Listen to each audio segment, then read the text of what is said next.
Terima kasih. Selanjutnya saya akan membawakan materi tentang KBI atau kerangka berpikir ilmiah.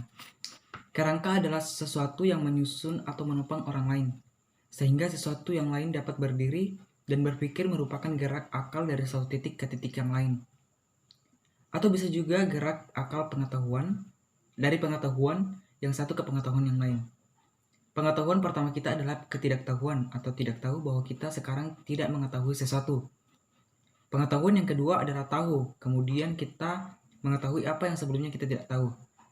Wajar kemudian ada juga yang mendefinisikan berpikir sebagai gerak akal dari tidak tahu menjadi tahu.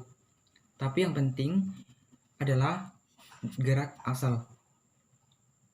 Ilmiah adalah sesuatu hal atau pernyataan yang bersifat keilmuan yang sesuai dengan hukum-hukum ilmu pengetahuan, atau sesuatu yang dapat dipertanggungjawabkan dengan menggunakan metode ilmiah, prosedur atau langkah-langkah sistematis yang perlu diambil guna memperoleh pengetahuan yang didasarkan atas uji coba hipotesis serta teori yang terkendali.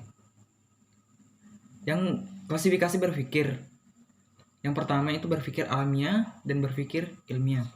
Berpikir alamiah, pola penalaran berdasarkan kebiasaan sehari-hari dari pengaruh alam sekelilingnya. Misalnya penalaran tentang panasnya api yang dapat membakar. Kemudian yang kedua itu berpikir ilmiah. Pola penalaran berdasarkan sarana tersebut secara teratur dan cermat.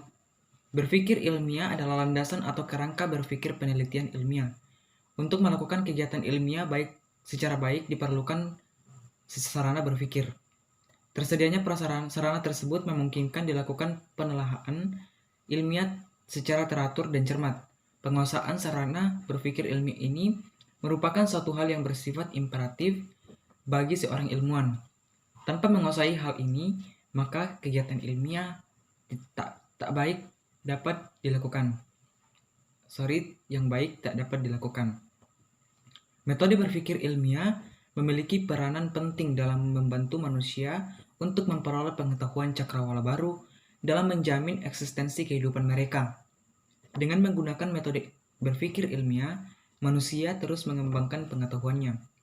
Ada empat cara manusia memperoleh pengetahuan. Yang pertama itu berpegang pada sesuatu yang telah ada. Yang kedua merujuk kepada pendapat ahli. Yang ketiga yaitu berpegang pada institusi. Kemudian yang keempat yaitu menggunakan metode ilmiah. Sekian materi tentang kerangka berpikir ilmiah yang dapat saya bawakan. Terima kasih.